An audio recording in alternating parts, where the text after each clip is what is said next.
Subscribe करें और bell दबाएं ताकि कोई खबर रह न जाए।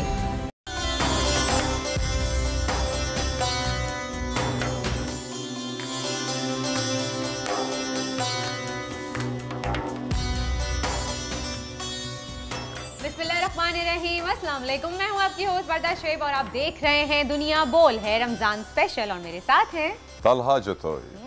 वैसे आजकल हमारी पाकिस्तानी सियासत में ख़त की बड़ी धूम है देखा जाए तो। एक ख़त अगर आपको याद हो तला तो, और आपको भी याद होगा डेफिनेटली, एक ख़त इमरान खान साहब ने अपने जलसे में लहराया था जिसके ऊपर बड़ी तनकीद की गई थी। और एक ख़त आज मिफ्ता इस्माइल साहब ने, जो कि मुशीर ख़जाना हैं, उन्होंने दिखाया है जिसमें उनका कहना है कि उनके मुताबिक उन्होंने PTI के 3.5 साल कारकर्दगी का पोस्टमार्टम किया है उस ख़त में। आप क्या कहेंगे तलब? यकीनन ये खत भी बड़ा धूम मचा रहा है। साथ साथ एक और बड़ी खबर ये भी है कि वजीर आजम पाकिस्तान मियां शहबाज शरीफ साहब की मुलाकात हुई है। गुज़िश्ता रोज उनकी मुलाकात हुई थी आर्मी चीफ के साथ। आज उनकी मुलाकात हुई है सदर मुमलिकत आरिफ अलवी साहब के साथ। अगेन इंपॉर्टेंट मीटिंग्स हो रही हैं। यकीनन मईशत को भी डिस्कस किया जा रहा होगा, पॉलिटिक्स को भी डिस्कस किया जा रहा होगा, आइन को भी डिस्कस किया जा रहा होगा और मुस्तकबिल में किस तरह का लाहे अमल इख्तियार करना है इस पर भी बातचीत हुई होगी। लेकिन इस तमाम चीज़ों को डिस्कस करने से पहले नजर डालते हैं बड़ी खबर पर।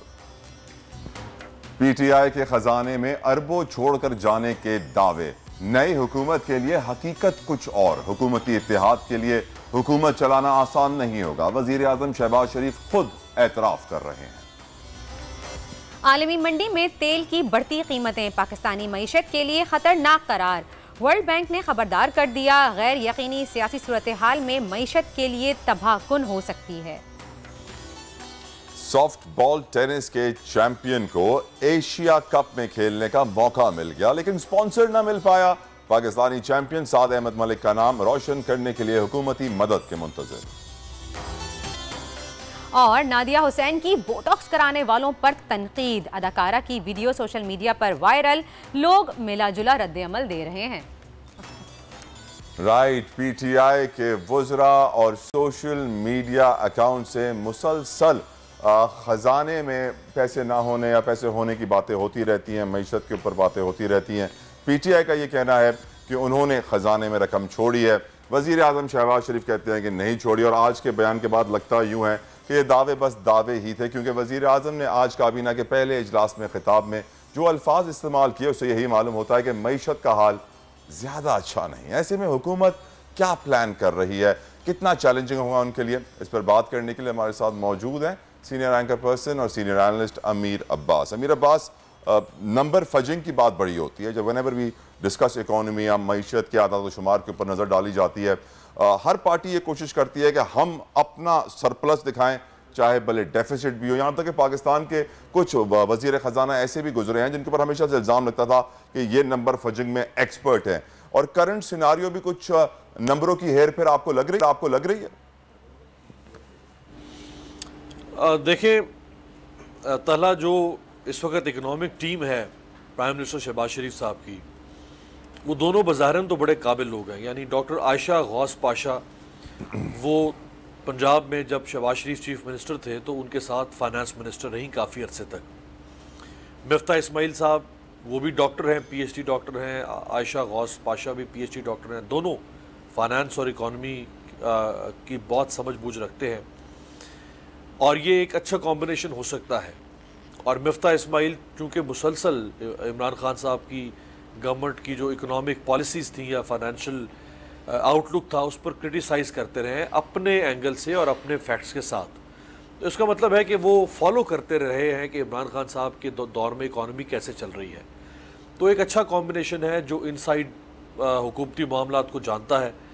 अब इनसे तवक्को तो यही है लोगों की कि ये कुछ डिलीवर करेंगे, लेकिन ये हमारा एक रवायती वतीरा है कि हर आने वाली हुकूमत जाने वाली हुकूमत को बदतरीन, नालायक, नाखल्फ और नाहंजार साबित करती है। यही काम किया था जब 2008 में जरदारी साहब आए। हालांकि 2002 से 2007 तक पाकिस्तान की इकॉनमी बहुत अच्छी चल रही थी, सही। लेकिन जब 2008 में पीपल्स पार्टी आई तो आसिफ अली जरदारी साहब ने कहा कि जी खजाना तो खाली था, बर्बाद था, शौकत अजीज तो मुल्क को तबाह कर गया और परवेज मुशर्रफ। और जरदारी साहब ने यहाँ तक कहा कि परवेज मुशर्रफ को कि हमने बिल्ला दूध की रखवाली पर बिठाया हुआ था। उसके बाद जब 2013 में नून लीग की हुकूमत आई तो उन्होंने कहा कि आसिफ अली जरदारी ने, यूसुफ रजा गिलानी ने, राजा परवेज अशरफ ने मुल्क बर्बाद कर दिया, खजाना खाली, मईशत बर्बाद और कर्जे, यानी मुशर्रफ के बाद पर वो जो 10 साल थे 2008 से 2018 तक, जो पीटीआई कहती है वो सही कहती है पीटीआई की हुकूमत कि जितने कर्जे इन्होंने 10 साल में लिए वो माजी में उतने कर्जों की नजीर नहीं मिलती है इतने कम वक्त के अंदर। सही, लेकिन अब जब ये आए तो उन्होंने कहा कि इमरान खान ने सब बर्बाद कर दिया। सही, लेकिन ये लोग तो कह रहे हैं कि इमरान खान ने सब बर्बाद कर दिया, लेकिन पीटीआई भी तो अपने जलसों में इमरान खान साहब इस चीज़ की तनकीद नहीं कर रहे हैं कहीं से भी। वो अपनी क्लैरिफिकेशन दे ही रहे हैं, जितनी भी उनके ऊपर एलिगेशंस लगाए जा रहे हैं कि उन्होंने खजाना खाली छोड़ा है, तो इस बारे में वो भी तो कोई बयान नहीं दे रहे हैं अपना। नहीं, वो बयान अब देंगे। ये तो जो अब स्टेटमेंट्स आ रही हैं ये कल से आना शुरू हुई हैं। सही, क्योंकि पहली मीटिंग हुई है कैबिनेट की, उस कैबिनेट मीटिंग में पाकिस्तानी मईशत को काबीना के सामने रखा गया, काबीना का एतमाद हासिल किया गया और अब इमरान खान जब जलसा करेंगे कल लाहौर में तो वो उसमें फिर इसका कोई जवाब देंगे। वैसे तो असद उमर और उनके बाकी लोग जो हैं वो काउंटर कर रहे हैं। मुजम्मिल असलम जो स्पोक्स पर्सन है पाकिस्तान तहरीक इंसाफ के ऑन इकोनॉमिक अफेयर्स, वो भी इसको काउंटर कर रहे हैं। लेकिन देखिए, हुकूमत जो होती है उसके पास ये इख्तियार होता है कि वो फैक्ट्स को अपने हिसाब से मोल्ड कर दे। फैक्ट्स ही होते हैं, लेकिन वो उनकी कॉनोटेशन इस तरह तब्दील करते हैं या उसकी आउटलुक ऐसे तब्दील करते हैं कि जिससे वो अपने लिए पॉलिटिकल माइलेज लें और अपने मुखालिफिन के लिए पॉलिटिकली उनको डेंट डालें। तो अब मेरे सामने वो सारी लिस्ट मौजूद है इस वक्त जो मरियम औरंगजेब साहिबा ने खुद मुझे भेजी है, जिसमें उन्होंने जीडीपी 2017 से लेके 2021-22 तक का जो मवाजना है वो रखा है कि जीडीपी ग्रोथ कम हुई, इन्फ्लेशन में किस तरह इजाफा हुआ, इसी तरह टैक्स टू जीडीपी रेशो उसमें कमी हुई। हालांकि ये हुकूमत दावा करती रही इमरान खान साहब की कि हमने तो टैक्स टू जीडीपी रेशो में इजाफा किया है, वो कह रहे कमी की है। इसी तरह जो कर्जे हैं पब्लिक एक्सटर्नल डेट उसमें बहुत ज़्यादा इजाफा हुआ। ये हुकूमत कहती रही माजी वाली कि भाई ये तो इसलिए है कि चूंकि डॉलर का रेट का फ़र्क है तो ये ज़्यादा इन्फ्लेट होता हुआ नजर आ रहा है, वरना हमने तो इतना कर्जा नहीं लिया और हमने तो बहुत सारा कर्जा वापस किया है। उनका मौक़िफ़ था कि हमने कर्जा लिया जरूर, लेकिन हमने वो कर्जा वापस भी किया जो नवाज शरीफ और आसिफ जरदारी के दौर में लिया गया। अनएम्प्लॉयमेंट के ऊपर ये कहते थे इमरान खान की 1 करोड़ नौकरियां देंगे। वो कहते हैं कि भाई एम्प्लॉयमेंट जो है वो अनएम्प्लॉयमेंट पहले 35 लाख लोग बेरोजगार थे हमारे दौर में, अब 95 लाख लोग बेरोजगार हैं। तो अब सवाल ये है कि वो हुकूमत है, वो अपनी मर्जी से फैक्ट्स लेकर आए, जो नीचे ब्रोक्रेसी है वो भी उनकी मातहत है, उस ब्रोक्रेसी ने भी वही सारा डेटा कलेक्ट करके और उसी तरह से उस डेटा को शेप अप करके हुकूमत के सामने रखना है जो इस हुकूमत को सूट करेगा। अब इमरान खान साहब भले कहते रहे कि ये झूठ बोल रहे हैं, गलत बयानी हो रही है, बकवास कर रहे हैं, इनको पता नहीं है, ये हमारे खिलाफ प्रोपेगेंडा कर रहे हैं, लेकिन वो हुकूमत है, वो अपने तौर पे फैक्ट्स देगी। और जो हमारे यहाँ इकोनॉमी के एक्सपर्ट हैं वो भी अब ऑब्जेक्टिव एनालिसिस नहीं करते हैं। बहुत सारे ऐसे लोग हैं कि जो, मैं इकोनॉमिस्ट की बात कर रहा हूँ, कि जिन्होंने अपनी अपनी पार्टी लाइन ले ली हुई है। हमारे साफियों की तरह इकोनॉमिस्ट भी अपनी अपनी पार्टी लाइन ले चुके हुए हैं। कुछ हैं जो नवाज शरीफ साहब की पॉलिसीज को फेवर करते हैं, कुछ हैं जो इमरान खान साहब को फेवर करते हैं। तो अब ये जो रियल आउटलुक है इकोनॉमी का, जो रियल पिक्चर है कि किसने क्या नुकसान पहुंचाया, और वाकई इमरान खान साहब ने 3.5 साल में इकोनॉमी को पीछे धकेला है या गलत या सख्त पॉलिसीज के बावजूद उन्होंने इकोनॉमी को इंप्रूव किया है। लेकिन ये बात तो हमारे सामने देखने में भी आ रही है ना मीर अब्बास साहब के टेक्सटाइल तो हमारी इस दफा रिकॉर्ड प्रॉफिट हुआ है टेक्सटाइल में हमारी। नहीं अमीर, I'll add to this, हमें याद रखना चाहिए 2008 में पीपल्स पार्टी की पार्टी पावर में आई थी तो उस वक्त सैलाब भी आया था 2010 में, और 2008 में इकोनॉमिक मेल्टडाउन भी आया था, पूरी इंटरनेशनल मार्केट्स में मुआशी बहरान आया था। इसी तरह जब इमरान खान पावर में आए तो हमें याद रखना चाहिए कि current account deficit went to current account surplus, और फिर कोविड के 2 साल आए जिसमें पूरी इंटरनेशनल मार्केट्स और मंदियां दुनिया भर में बंद हो गई, जिसकी वजह से बहुत नेगेटिव इंपैक्ट आया दुनिया भर की इकोनॉमीज में। वो लेवरेज भी देना चाहिए, लेकिन सैडली जब पॉलिटिक्स की बात हो रही होती है तो वो लेवरेज नहीं दिया जाता। अमीर नहीं, लेवरेज बिल्कुल ठीक है, लेकिन सवाल यह है कि फिर 2014 सितंबर में जो पाकिस्तान में इंतहाई डेडलीस्ट फ्लड आया, इंतहाई डेडलीस्ट फ्लड, मैंने खुद उस फ्लड को हेड मराला से लेकर शालकोट से लेकर और जहां पानी जाके समुद्र में गिरता है मैंने वहां तक उसको कवर किया फिर हमें नवाज शरीफ को भी लेवरेज देना पड़ेगा। बिल्कुल देना पड़ेगा। फिर जब नवाज शरीफ कहते थे कि भाई इमरान खान ने और तारुल कादरी ने मिलकर मेरी हुकूमत तो चलने नहीं दी और लॉन्ग मार्च और धरने शुरू कर दिए, फिर वो भी लेवरेज मांगेंगे। फिर उनकी हुकूमत 2017 में नवाज शरीफ की टॉपल हो गई, 2016 से क्राइसिस शुरू हुआ पैनामा का, फिर शाहिद खान अब्बासी आए, गवर्नमेंट चेंज, इंस्टेबिलिटी, तो लेवरेज तो सबको फिर इस तरह मिलता है। लेकिन मैं किसी को भी लेवरेज नहीं दे रहा ना। अगर आप जरदारी साहब से आपने बात की, फिर आप परवेज मुशर्रफ को भी लेवरेज दें कि जिसके जमाने में 2005 में इतना खौफनाक जलजला आया पाकिस्तान में, क्या वो कम तबाही थी? अगर आप नेचुरल डिजास्टर्स की बात करते, क्या वो कम तबाही थी? फिर पीपल्स पार्टी के जमाने में 2010 में बहुत खतरनाक और खौफनाक सैलाब आया, पूरा मुल्क उसने हिला कर रख दिया। तो ये तो हर दौर में होता है। देखिए अमेरिका के अंदर टॉर्नेडोज आते हैं, कैलिफोर्निया में हजारों एकड़ जमीन पे जो जंगल है पूरा का पूरा जंगल आग लग जाती है। अभी ऑस्ट्रेलिया में देखा आपने पिछले साल क्या हुआ, कितने बड़े पैमाने पे वहां पे वाइल्ड फायर हुई, हजारों जानवर जल गए। ये कोई बात नहीं है, पूरी दुनिया में जलजले आते हैं, सैलाब आते हैं, तूफान आते हैं, टॉर्नेडोज आते हैं, आंधियां आती हैं, हरिकेन्स आते हैं, लेकिन इसका मतलब ये नहीं है कि मुल्क वो आगे नहीं बढ़ते, वो मुल्क भी तो आगे बढ़ रहे हैं। लेकिन अमीर आपको ये देखना चाहिए कि जिन मुल्कों की आप बात है कि जो हमें आगे नहीं बढ़ने देती, राइट अमीर, लेकिन जिन मुल्कों की आप बात कर रहे हो, डेवलप्ड कंट्रीज, डेवलप्ड इकोनॉमीज, हमारी अभी भी अंडर डेवलप्ड इकोनॉमी है, डेवलपिंग इकोनॉमी है, उन मुल्कों के अंदर इकोनॉमिक पॉलिसीज में कंटिन्यूटी होती है, कंटिन्यूएशन होती है। वो ये नहीं देखते हैं कि एक पार्टी गई है और दूसरी पार्टी आई है, उसकी पॉलिसी क्या आती है, हमारी पॉलिसी क्या होगी, हम अपने वोट बैंक को कैसे फायदा पहुंचाएं, अपने वोट बैंक को, अपने अकाउंट्स, पर्सनल अकाउंट्स को कैसे फायदा पहुंचाएं। वो लोग नेशनल मेजर्स ले रहे होते हैं कि हमारी मुल्क कैसे आगे बढ़ेगा, हमारी यूथ कैसे आगे बढ़ेगी। बहुत बहुत शुक्रिया आमिर अब्बास, आपने अपना कीमती वक्त में दिया। लेकिन जरूरत इस अमर की है कि जो इकोनॉमिक पॉलिसीज हैं उनमें कंटिन्यूटी हो, मुसलसल रहें, सियासत और मईशत को खुदारा अलग कर दें। अगर सियासत मईशत में मुदाखलत करती रही, मुश्किलात आती रहेंगी। National calamities all over the world आती है, उनका इम्पैक्ट इकोनॉमी पर होता है। पर सैडली हमारे मुल्क का जो सबसे बड़ा डिलेमा, अलमिया है, वो ये है कंटिन्यूटी नहीं है हमारी इकोनॉमिक पॉलिसीज में। बिल्कुल, और आपने भाई सही बात कही कि दूसरे ममालिक जो हैं वो यही देखते हैं कि नेचुरली एक चीज़ को कैसे आगे बढ़ा जाए, सो कंटिन्यूटी पे लेके चलते हैं। हमारे यहाँ अनफॉर्चुनेटली एक दूसरे के ऊपर तनकीद की जाती है, जो आने वाली नई हुकूमत होती है वो पुरानी हुकूमत पर तनकीद करती है, क्या ख़जाने खाली छोड़ के गए हैं। खैर देखना यह है कि आगे चल के सूरत हाल क्या होती है, हमारी माशी सूरत हाल। लेकिन आगे बढ़ते हैं और चलते हैं हमारी अगली खबर की जानिब। तो बताते चलें आपको कि कराची के इलाके अल-फलाह मॉडर्न में 14 साल की लड़की मुबैना तौर पर लापता हो गई है। और घर वालों के मुताबिक बच्ची कचरा फेंकने निकली थी लेकिन वापस नहीं आई, और पुलिस ने अगवा की दफ़ा के तहत मुकदमा दर्ज कर लिया है और तहकीकात भी शुरू कर दी गई है। दूसरी जानिब वज़ीर आला सिंध ने वाक़े का नोटिस खुद लेते हुए एडिशनल IG कराची से फौरी पेश रफ्त पर उस पर रिपोर्ट तलब कर ली है। 16 अप्रैल को कराची के इलाके अल-फलाह गोल्डन टाउन से 14 साल लड़की की नाम है उसका दुआ ज़हरा कि मुबैना अगवा का मुकदमा दर्ज कर लिया गया है और अहले खाना दावा है कि बच्ची को अगवा किया गया था। ये शुक्र है कि अब एक्शन तो ले लिया गया है, तहकीकात तो हो गई है, लेकिन हमारी सोसाइटी किस तरफ जा रही है, इसको डिस्कस करने के लिए हमारे साथ मौजूद हैं JDC के सरबराह जफर अब्बास। बहुत बहुत शुक्रिया जफर साहब, आपने अपना कीमती वक्त हमें दिया। लेकिन हकीकत यह है जफर कि हमारे मुल्क में अब कोई छोटा बच्चा है, 14 साल की बच्ची, छोटी भी नहीं बड़ी बच्ची, अगर कचरा फेंकने भी घर से बाहर जाए तो वो महफूज नहीं है, वो खतरे में है। बड़े इनसिक्योर माहौल में हम जिंदगी गुजार रहे हैं जफर। जी बिल्कुल ऐसे ही है। और मैं तो आपको पता होगा हम इस वक्त पाकिस्तान में दुनिया की सबसे बड़ी रोड पर मुनक्किद होने वाली अवामी शहरी करा रहे हैं माशाअल्लाह। और उस शहरी में वहाँ पर इनकी फैमिली हमारे पास आई, मियाँ बीवी उनकी खाला रोते पीटते आए ये लोग।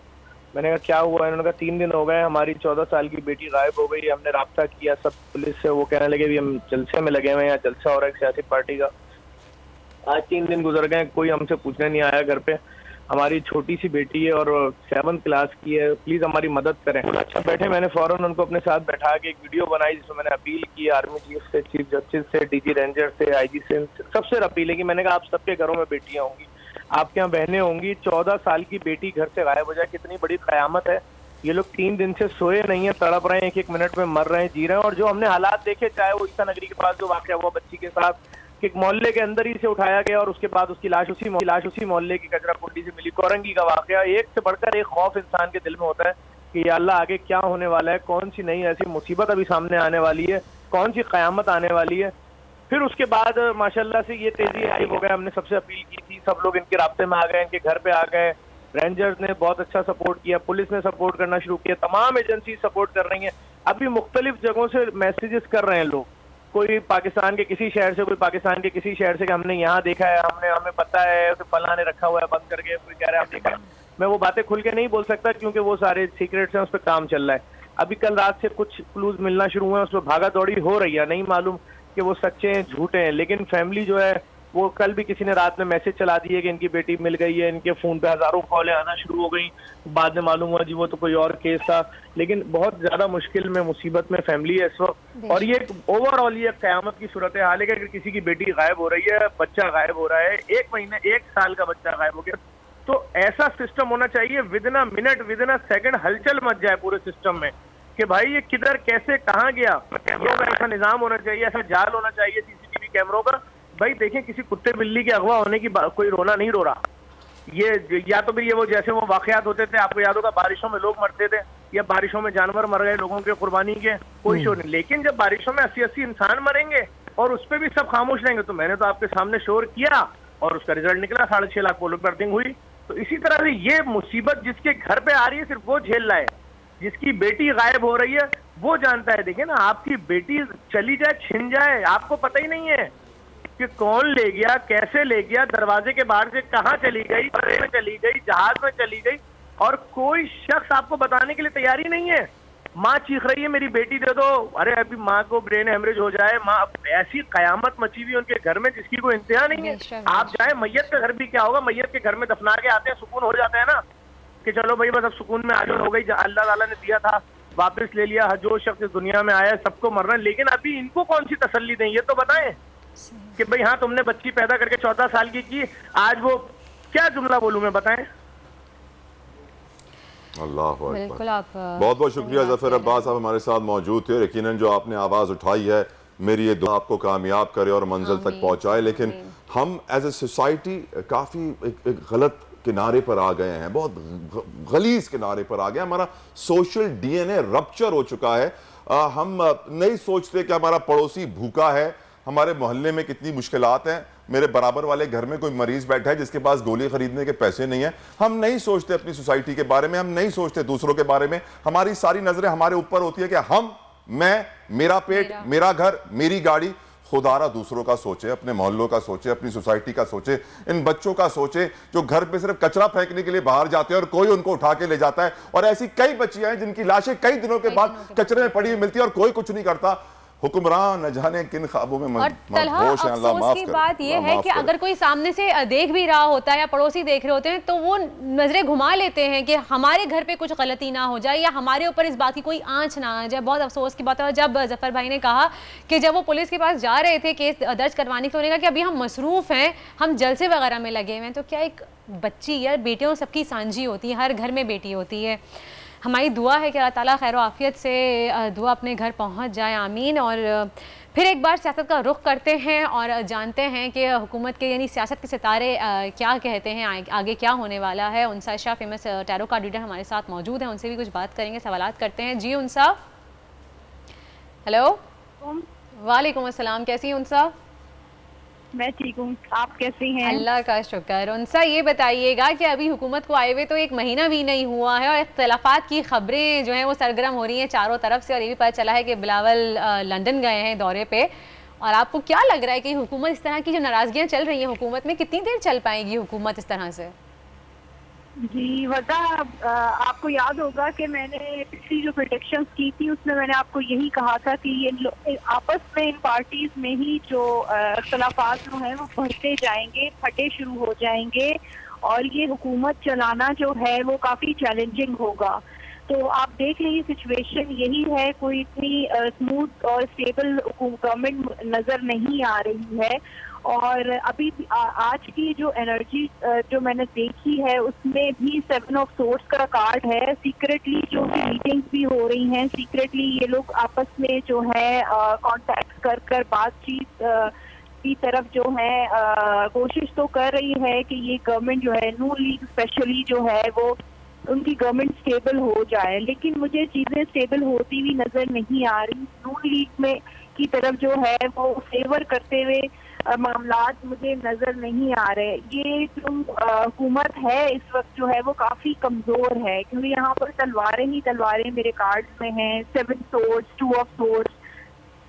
सही। अच्छा, अगर हम मईशत की बात करें तो जी बोलिए। बेइंतहा कॉन्फ्लिक्ट्स और बेइंतहा इख्तलाफात मुझे नजर आ रहे हैं और ये मामला जो है इलेक्शन की तरफ जो जाते है हुए नजर आ रहे हैं, आपको बढ़ती हुई नजर आ रही है। सही। ये पहले भी आपने कहा था कि इलेक्शन जल्दी होने के इम्कान है और इलेक्शन जल्दी ही होंगे, कि इंटरनली इनके मैटर्स इस तरह से इश्यूज क्रिएट होंगे। और वैसे भी हमने देखा कि मौलाना फजल रहमान ने वैसे ही जल्द इंतखाबात का मुतालबा भी कर दिया है। आप ये बताइए कि जैसे मईशत के जो मसाइल हैं नई हुकूमत को देखने पड़ रहे हैं, जिस तरह से वो कह रही हैं कि पिछली हुकूमत यानी कि वज़ीर आज़म इमरान खान, जो साबका वज़ीर आज़म इमरान खान थे, वो कुछ भी छोड़ के नहीं गए हैं अकाउंट्स में, तो इस बारे में आप क्या कहेंगी कि आप किस तरह से वो आगे मईशत को चलाएंगे, बेहतर करेंगे आगे, किस तरह से हुकूमत चलाएगी मुल्क को? जी देखिए, आज की अगर मैंने कार्ड्स जो मैंने निकाले हैं उसमें 4 of Swords का कार्ड है, पेज ऑफ वॉन्ड्स का कार्ड है, द लवर्स का कार्ड है। तो मुझे नहीं लग रहा कि ये हुकूमत जो है जहाँ तक लोगों को, पब्लिक को तवक्कुआत दे रही है कि हम लोग इकोनॉमी को बेहतर करेंगे, लेकिन आप आज भी देख लें कि डॉलर का जो आपने देखा होगा कि डॉलर बढ़ता जा रहा है।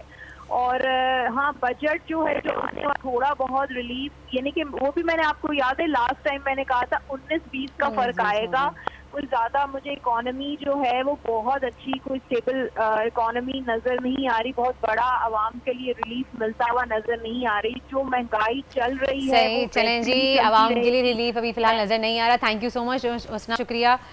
और पहले भी मैं बता चुकी हैं काफ़ी सारी चीज़ें कि इस तरह से सूरत हाल होगी। उन्होंने पहले भी कहा था कि 19-20 बेहतरी आएगी, लेकिन वैसे ज़्यादा रिलीफ नज़र नहीं आ रहा। राइट, आगे बढ़ते हैं और अब बात करते हैं एक सुपर मॉडल है पाकिस्तान की, बहुत बड़ा नाम, बहुत बड़ी सेलिब्रिटी, किसी तारुफ की मोहताज नहीं है। उनका नाम है नादिया हुसैन। अच्छा, लोग ये समझते थे कि नादिया को हम देखते थे तो हम समझते थे वो भी प्लास्टिक सर्जरीज के फेवर में होंगी, बोटॉक्स वगैरह ट्रीटमेंट्स, ये इंजेक्शन मुंह पे अनाप शनाप बहुत कुछ लगता है। लेकिन एक वीडियो उनकी बड़ी वायरल हुई भी है, बोल बज में आपको वीडियो दिखाएंगे और फिर उस पर गुफ्तगू करेंगे। तो ये वीडियो देखिए। नादिया हुसैन तनकीद का निशाना बना रही हैं, क्रिटिसाइज कर रही हैं, सैटायर है थोड़ा सा उनके तंज और मिजा के लहजे में वो बात कर रही हैं और वो बोटॉक्स को तनकीद का निशाना बना रही हैं। वर्दा मेरे साथ मौजूद हैं और कुछ मेरे दोस्त भी हैं जो बहुत सारी ऐसे डर्मेटोलॉजिस्ट हैं और क्लिनिक्स उनकी बड़ी मशहूर हैं। तो बताती हैं कि आजकल छोटी छोटी लड़कियों को वर्दा 16, 17, 18, 19 के एज पे ही आके उनको ये शौक चढ़ जाता है कि हम अपने मुंह में इंजेक्शन लगाएं, हमारे होंठ इतने मोटे हो जाएं, हमारे गाल ऐसे हो जाएं। 90 साल की खातून होगी, एक पाँव होगा, दूसरा पाँव जमीन पे होगा, फिर भी अपने मुंह में इंजेक्शन लगवा रही होंगी। It's very sad. अल्लाह की जो कुदरत है उसे कबूल करे, क्यों आर्टिफिशियल की तरफ जाती है खवातीन? देखिए, पहली बात तो ये, नादिया ने इनको क्रिटिसाइज किया और ऊपर कैप्शन वीडियो के उन्होंने लिखा है कि मैं तो बोटॉक्स कराया ही नहीं। तो बात ये है कि लोग जब कराते हैं तो उसको एडमिट नहीं करते। और दूसरी बात ये कि अगर आप किसी अच्छे एस्थेटिक क्लिनिक के पास जाएंगे तो आपको खुद आपकी एज के हिसाब से कहाँ जरूरत है, कहाँ नहीं, कितनी फिलर की, कितने आपको इंजेक्शन की जरूरत है, वो खुद बताते हैं। वरना बिगाड़ देते हैं। क्या ये इंजेक्शन हुआ करती थी? नहीं, उस वक्त नहीं, उस वक्त और दूसरी चीजें बहुत होती थी। कहाँ से पैदा हो गई यार ये इंजेक्शन? ये केमिकल्स इंसान के लिए बड़े नुकसानदेह है। खूबसूरत होना हर औरत का फर्ज है लगना, तो इस वजह से शायद वो समझती हैं कि करवा लेना चाहिए। खैर, बहरहाल एक ब्रेक का वक्त हुआ है, कहीं जाइएगा नहीं, देखते रहिए दुनिया बोल है रमजान स्पेशल।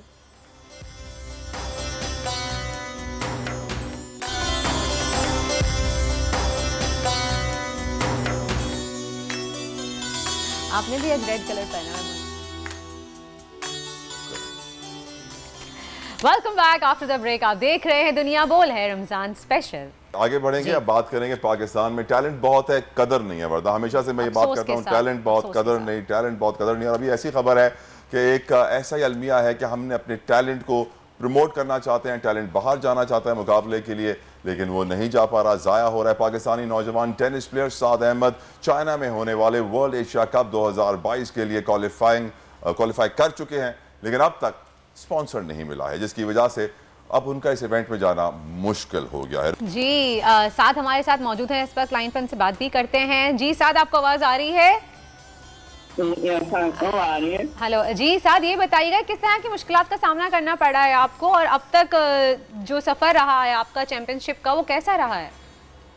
जी माशाल्लाह, सबसे पहले तो मैं सोचा अनुभव बहुत और परेशान होती है और उसके बाद वो है ये हम लोग पोजिशन आना आई है वो ऐसा वो अभी और ऐसे इंशाल्लाह लास्ट में हुआ है और फिर इंशाल्लाह पोषण बिना भी शुरू करो और इंशाल्लाह भी हुआ है पोषण ईमेल है।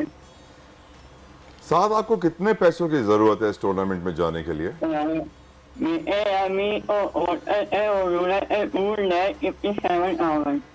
$2,57,000। तो बहुत छोटी रकम है। मुझे बड़ी हैरत हो रही है कि आप 2.5 लाख रुपए जमा ना करने की वजह से इस टूर्नामेंट में नहीं जा पा रहे। 2.5 लाख का आपको स्पॉन्सर नहीं मिल रहा है। बहुत सैड सिचुएशन है। यकीनन साद की आवाज़ जहाँ जहाँ सुनी जा रही है, मैं अपील करूंगा ऑन बिहाफ ऑफ साद कि सिर्फ 2.5 लाख का उनको स्पॉन्सर चाहिए ताकि वो जा सकें। इंटरनेशनल इवेंट टेनिस का है जिसमें वो शिरकत कर सकें चाइना में, और उनको बड़ी मुश्किलात हैं। साद आप कोई अपील करना चाहोगे? मेरे पास इतने ही बड़े ब्रांड हैं, पोर्शन है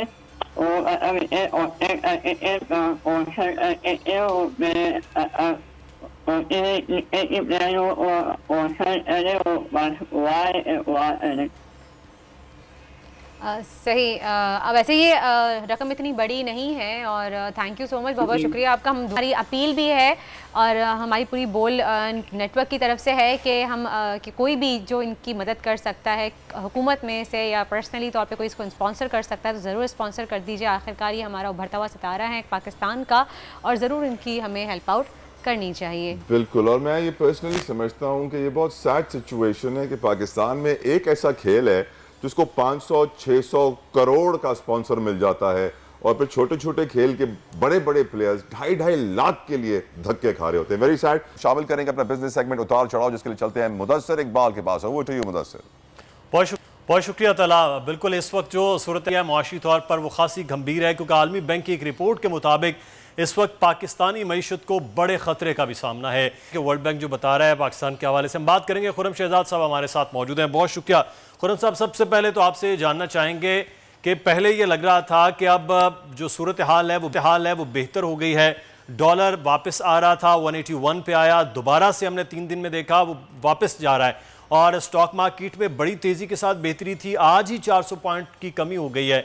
तो ये क्या कोई पहले आर्टिफिशियल तरीके से कम हुआ, मार्केट आर्टिफिशियल तरीके से बेहतर हुई, या ये एक नॉर्मल बात है जो कुछ पहले हुआ है और जो कुछ अब हो रहा है? जी देखें, आर्टिफिशियल तो मैं नहीं कहूंगा कि आर्टिफिशियली कुछ हुआ है। आर्टिफिशियली कोई चीज नहीं होती इस तरह से। होता ये कि एक क्लैरिटी आती है। मार्केट बहुत अरसे से जो है वो तनाव का शिकार थी और नीचे जा रही थी मार्केट, और रुपी भी जो है अपनी कदर खोता जा रहा था। 191 तक मेरे ख्याल में डॉलर पहुंच गया था रुपी के अगेंस्ट। 191 रुपए का डॉलर हो गया था। तो वो थी अनसर्टेनिटी, क्योंकि उसमें ये नहीं पता था कि नई गवर्नमेंट आ रही है, जो पिछली गवर्नमेंट थी वो जा रही है। कॉन्फिडेंस जो वोट था वो भी एक तरह से स्टक हो गया था। तो इसलिए ये जो अनसर्टेनिटी होती है इन्वेस्टर का सबसे बड़ा दुश्मन होता है और उसकी वजह से इन्वेस्टर साइडलाइन पे होता है।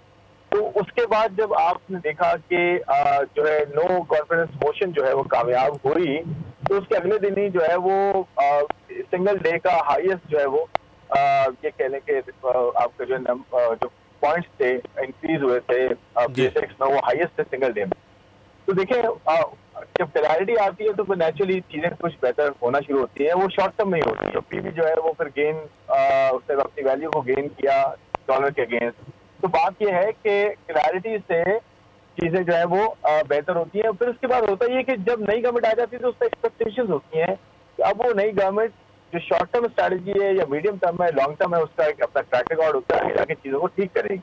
और फिर जब ये देखा जाता है कि कैबिनेट थोड़ा डिले हो रही है, अनाउंसमेंट उसकी ओथ टेकिंग डिले हो गई है थोड़ी, अब जाके हुई है कल, और उसके बाद फिर ये कि अब जो IMF के साथ बात शुरू होगी या फिर अपने फ्रेंडली कंट्रीज के पास जाके उनसे मदद मांगी जाएगी, ऑयल जो है सस्ते दामों खरीदा जाएगा।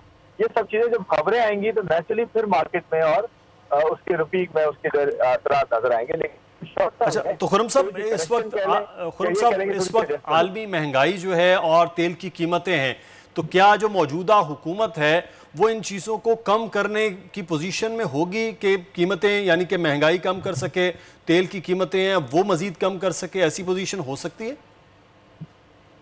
देखें, महंगाई को कंट्रोल करने के लिए गवर्नेंस की बड़ी जरूरत पड़ती है कि आप कैसे जो है सिस्टम्स को देखते हैं, कैसे चलते हैं, किस तरह से जो एग्रीकल्चर प्रोड्यूस है वो किस तरह से मार्केट तक पहुंचती है, वीट कैसे पैदा हो रही है, चीनी है, दालें हैं, इन सब की मार्केट में सप्लाई कितनी शॉर्ट है, कितना स्टॉक मेंटेन किया जा रहा है। गवर्नेंस बड़ी इंपॉर्टेंट है, फिर लॉजिस्टिक्स बड़ी इंपॉर्टेंट है, सप्लाई चेन बड़ी इंपॉर्टेंट है। उसके साथ साथ होल्डिंग शॉर्डिंग ना हो रही हो, इस तरह की कोई चीज ना हो रही हो। फिर रुपये की स्टेबिलिटी बड़ी इंपॉर्टेंट है क्योंकि इम्पोर्टेंट इन्फ्लेशन की होती है। ऑयल क्योंकि ऑयल जो है परसों कल इनफैक्ट तकरीबन जो $4 से $5 गिरा है, जो कि अच्छी खबर है पाकिस्तान के लिए। 114 115 पे चला, 14 पे चला गया था, अब दोबारा 106 107 पे आ गया है।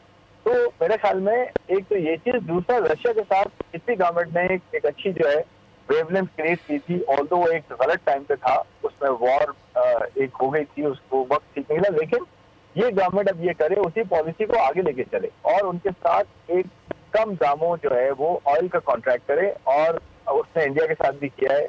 ऑल्दो ये जियोपॉलिटिकली इतना ज्यादा शायद जो है इंकरेजिंग ना हो, और डिफरेंट जो इकोनॉमीज हैं, जो यूरोप और यूएस है, वो रशिया के इस तरह से इतना प्रो नहीं है।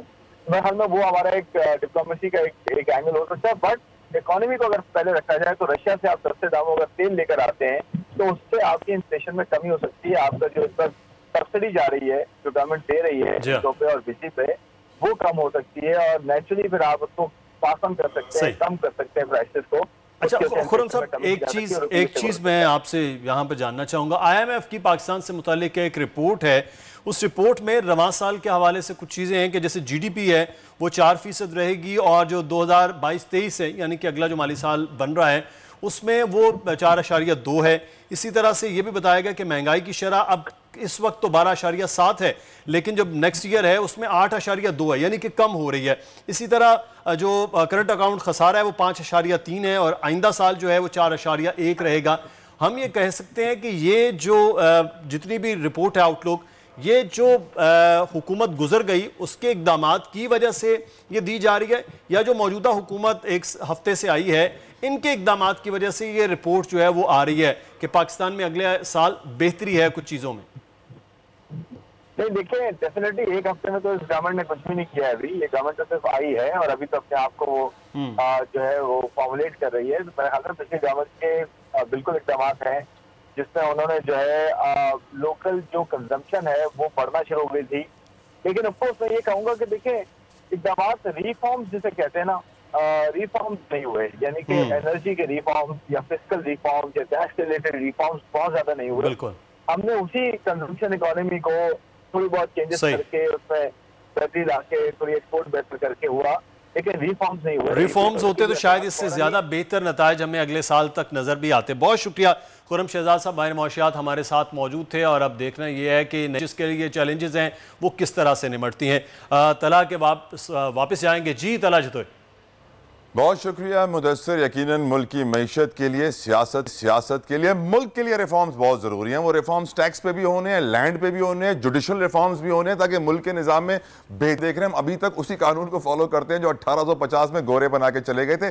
गोरों को गर्मियाँ लगती थी, वो अदालतें 2 महीने बंद करके चले जाते थे। आज भी ऐसा ही होता है, इवन दो कि अब गोरे जज नहीं रहे, लेकिन फिर भी अदालतें 2 नहीं बल्कि शायद उससे भी ज़्यादा वक्त बंद हो जाती हैं। सैडली हमारे मुल्क में अपग्रेड होने की जरूरत है। आप पुराना फोन लेते हैं, थोड़े वक्त के बाद उसका सॉफ्टवेयर अपग्रेड करना होता है। अगर अपग्रेड नहीं करेंगे तो ऑप्शंस नहीं आएंगे। हमारे मुल्क में भी ऐसे ही ऑप्शंस हैं जो नहीं आ रहे। खैर आगे बढ़ते हैं, आपको बताएं एक और बड़ी अच्छी खबर है। माह सियाम में इस साल अब तक फलों के बादशाह ने एंट्री नहीं दी है। पूरी दुनिया पाकिस्तानी आम का इंतजार कर रही है। खबर यह है कि शायद इस साल अप्रैल की रिकॉर्ड गर्मी आमों के लिए खतरनाक हो सकती है। मुल्क के सारे मुआशी मसाइल यानी बेरोजगारी, महंगाई, सब कुछ खत्म हो सकता है सिर्फ ज़राअत के मसले हल कर दें, किसान की मुश्किलात दूर कर दें और उनका जो हक बनता है, जो रेट बनता है वो उनको दें।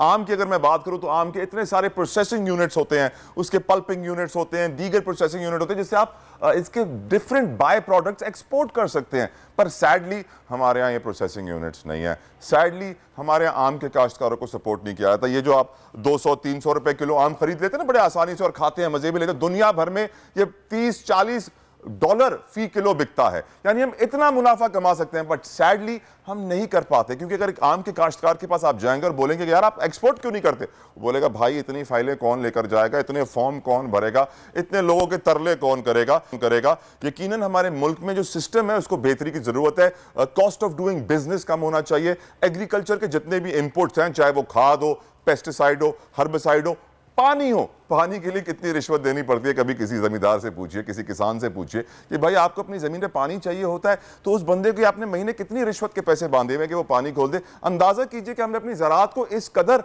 तबाह हाली में छोड़ दिया है, बिल्कुल लावारिस छोड़ दिया कि भाई तुम जानो, तुम्हारा काम जाने। अगर इसके ऊपर मेहनत की जाए, सही पॉलिसी फ्रेम जाए, तो यकीनन हालात बेहतर होंगे।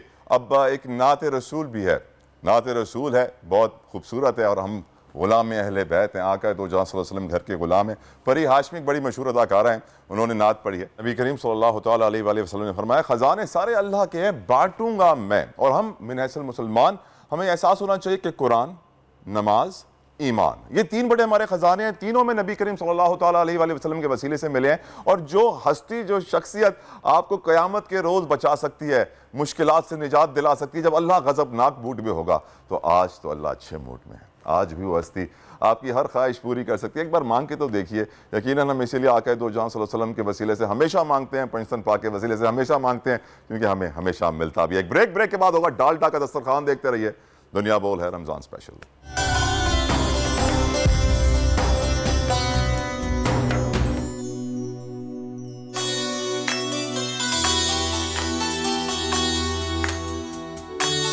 This segment is brought to you by Dalda लाया इस रमजान, ज्यादा बरकत, ज्यादा बचत। डालडा।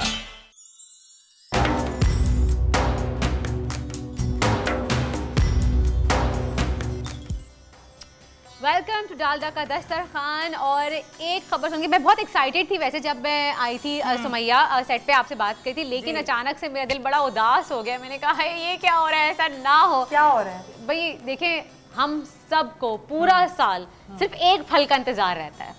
बिल्कुल, आम जो फलों का बादशाह है, सही है, और बहुत सेहत में बहुत भरपूर होता है, सबकी ग़िज़ाइयत बहुत भरपूर होता है, और हम बहुत मज़े का होता है।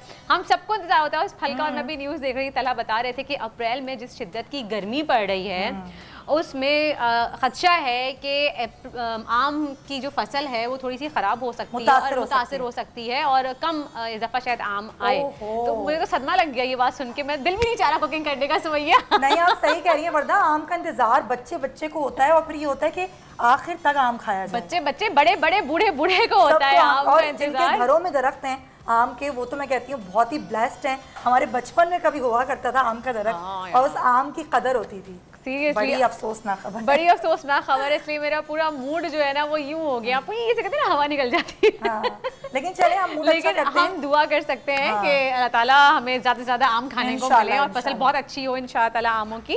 और इस तरह से स्टार्ट करते हैं हम हमारा आज का प्रोग्राम। और रेसिपी आज की बहुत ही मज़े की है। आज मैं यूज़ करूँगी मेहरान का तंदूरी मसाला, लेकिन मैं कोई तंदूरी कीमा तंदूरी चिकन नहीं बना रही, मैं बना रही हूँ। आप देखा होगा सुमैया आपने, हम अक्सर बेकरीज वगैरह पे जाते हैं बाहर, फ्राइड आइटम्स में एक चिकन स्टिक्स मिल रही होती है, यमी, जो बहुत मजे की होती है। और सबसे पहले अगर आप थोड़ा लेट हो जाएं तो आपको सुनने को मिलती है सॉरी भाई खत्म हो गई।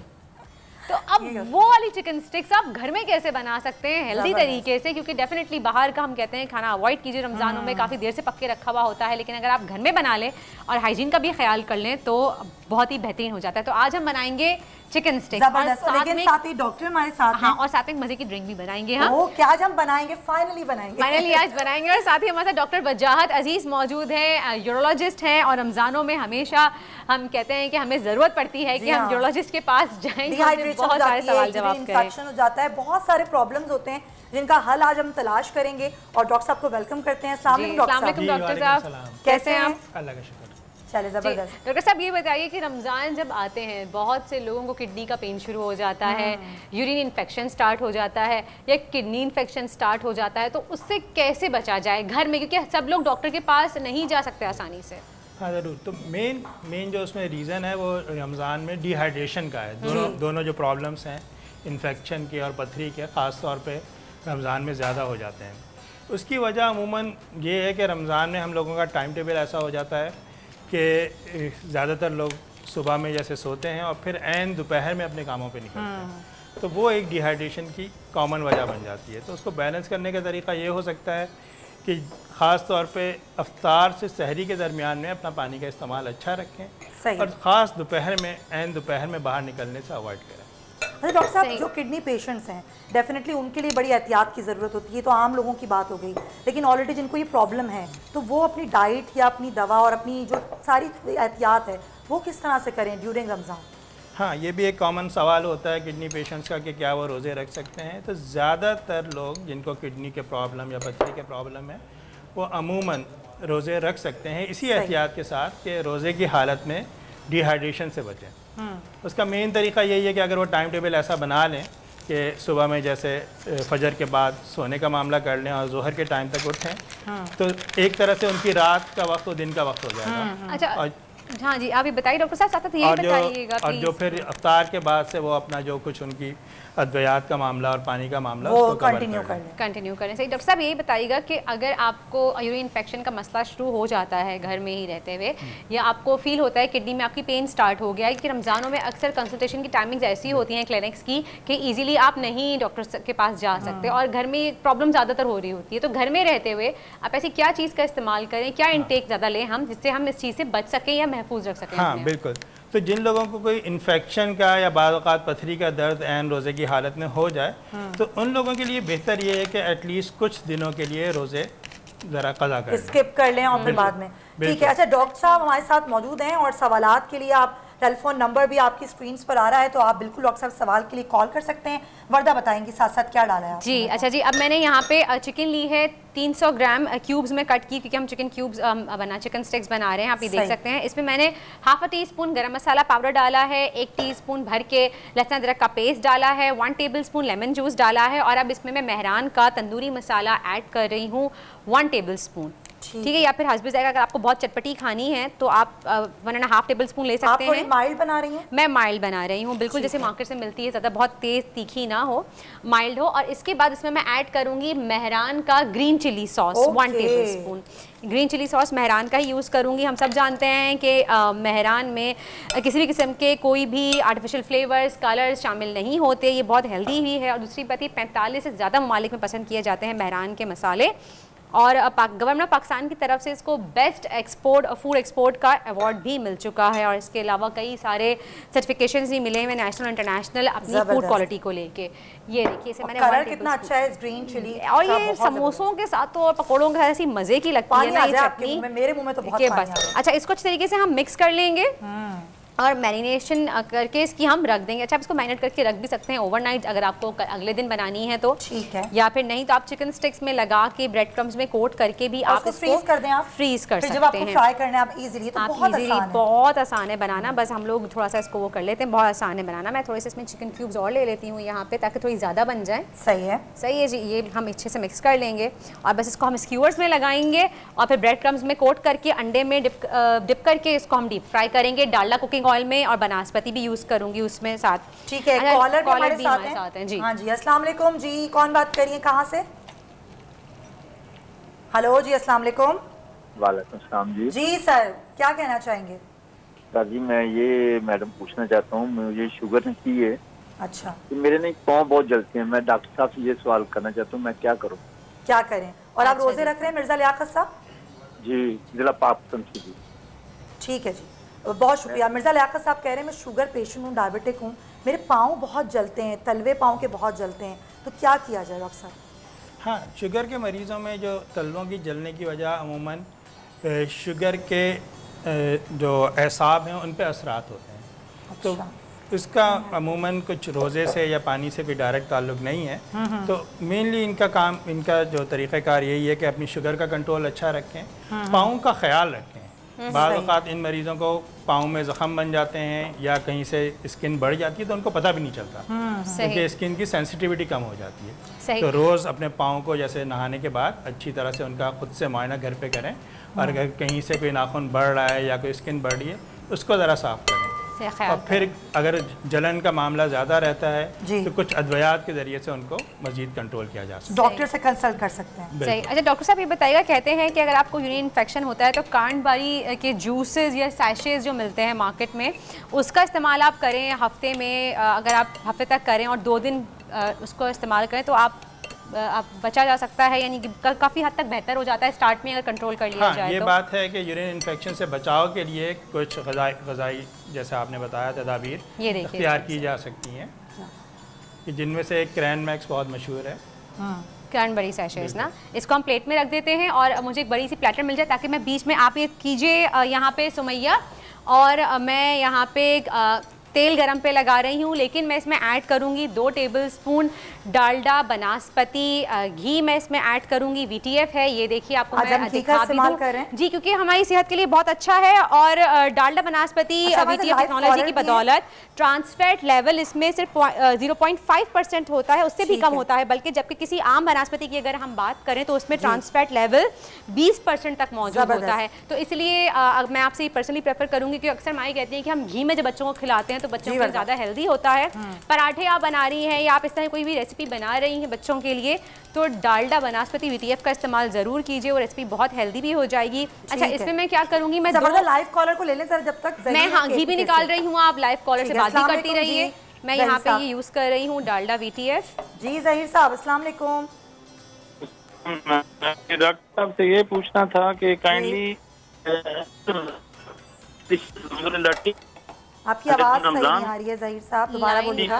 जी, आवाज़ डिस्टर्ब हो रही है इनकी, तो आई थिंक टेक्निकल इशू है, दोबारा से कॉल कर लीजिए आप भाई। अच्छा, मैं आपको बता रही थी, ये देखिए मैंने इतना डालडा बनास्पति VTF लिया है और उसके बाद मैं इसमें डालडा कुकिंग ऑयल ऐड करूँगी। VTF मैंने इसमें इसलिए ऐड किया बनास्पति क्योंकि एक अच्छी सी खुशबू आएगी, कि आप भगाड़ लगाएं, हम दाल बनाते हैं या कोई भी सब्जी बना रहे हैं उसमें तड़का लगाने के लिए हल्का सा, अगर आप या कढ़ाई बना रहे हैं स्पेशली, आप घी में आप हल्के थोड़ा सा घी ले लीजिए और बाकी थोड़ा सा अच्छा वर्षा, मैं बिरयानी में दम लगाने के लिए डालडा घी का इस्तेमाल करती हूं। हाँ, तो कितनी अच्छी बहुत अच्छी खुशबू आती होगी उससे। बिल्कुल बिल्कुल। ये देखिए यहाँ पे मैंने डालडा कुकिंग ऑयल भी ऐड किया है इसमें, और हम सब जानते हैं डालडा, जब डालडा का नाम आता है सबसे पहले हमारे जहन में आता है एतबार, और एतबार भी ऐसा वैसा नहीं, पिछले 80 सालों का एतबार जो हमारी माओ को था डालडा पे, कि ये हमें एक ग़ज़ाइयत से भरपूर ऑयल है, हमारे खानों को ग़ज़ाइयत फ़राहम करता है।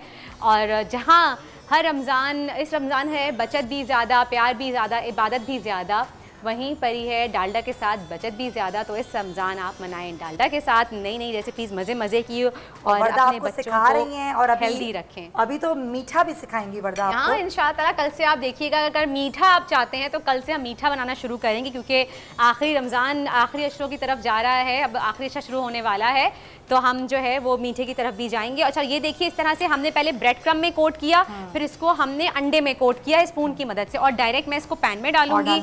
हाँ, थोड़ा सा इसमें और डालिए, और रेसिपी कार्ड भी स्क्रीन पे नज़र आ जाएगा, आप लोग रेसिपी कार्ड भी नोट डाउन कर सकते हैं चिकन स्टिक्स का।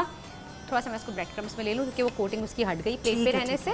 ठीक है, थोड़ा सा मैं इसको यहाँ पे डिप करूँगी, और फिर उसके बाद अच्छा इसको आपने उल्टा करना है, हम आखिर में, वरना ब्रेड क्रम्स लगाते हैं किसी भी चीज़ के, लेकिन हमने ब्रेड क्रम्ब आखिर में नहीं लगाने। और मैं एक और चीज़ बताऊंगी आपको भी सुमैया, कि चिकन लगाने का तरीका क्या है। सही, क्योंकि अभी जो चिकन लगी हुई देखिए निकल रही है। सही है। अब ये जो चिकन है, आई थिंक ये वाली मैंने सही लगाई है। हाँ, क्योंकि इसके ना तरीका भी लगाने का होता है कि आपने रेशे के अगेंस्ट में जाना है। ये देखिए जो झड़ रही है ना चिकन, ये ऐसे नहीं झड़ेगी। तो ये मैं आपको बताती हूँ अभी, जब तक आप लोग जाके रेसिपी कार्ड नोट डाउन कीजिए। रेसिपी कार्ड भी आ गया है, और मैं आपको बताती भी हूँ। ये आप देख सकते हैं, चिकन स्टिक्स बनाने के लिए हमें चिकन चाहिए, हमें मेहरान के ग्रीन चिली सॉस चाहिए, मेहरान का तंदूरी मसाला चाहिए, और बाकी इंग्रेडिएंट्स आप नोट डाउन कर सकते हैं। लहसुन अदरक का पेस्ट चाहिए हमें, गरम मसाला पाउडर चाहिए हमें, और तेल गरम हो जाए जैसे ही डालडा का हम इसमें ऐड कर देंगे। मीनवाइल हम वापस आते हैं तो मैं आपको दिखाना चाहूँगी, ये देखिए इस तरह से आपने ये शाशलिक स्टिक्स ले ली हैं, या कोई भी आपको वुडन स्क्यूअर्स मिल जाएं आप वो ले लीजिए। और अच्छा, इसको लगाएंगे चिकन को कैसे, आप ये देखिए, आपने कभी भी चिकन को बीच में से ऐसे नहीं लगाना।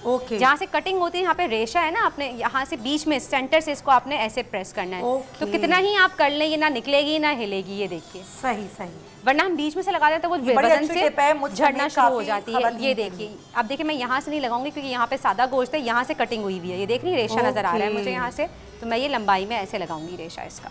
ताकि आपका गोश्त निकले ना, गोश्त निकले ना। और ये बारबेक्यू के लिए भी ये टिप मैं बोलने ही वाली थी कि बारबेक्यू में जब हम बना रहे होते हैं मलाई बोटी या कबाब, तो हमें जरा इस टिप को फॉलो करना है। मुझ समेत काफी सारी खवातीन जो हमें देख रही हैं। और इंशाल्लाह बकरीद का शो हम यहाँ पे करेंगे तो लाजिम मैं आपको बारबेक्यू बनाना सिखाऊंगी। डॉक्टर साहब से पूछते हैं। डॉक्टर साहब जी, आप ये बताइए, हम जो बात कर रहे थे, अच्छा यूरिक एसिड का भी किडनी से ताल्लुक होता है? हाँ बिल्कुल, यूरिक एसिड क्योंकि एक ऐसी चीज़ है जो किडनीज को फिल्टर करनी पड़ती है, तो अगर जिस्म में यूरिक एसिड की तादाद ज़्यादा हो तो उससे पथरी बनने का इम्कान होता है। ओहो।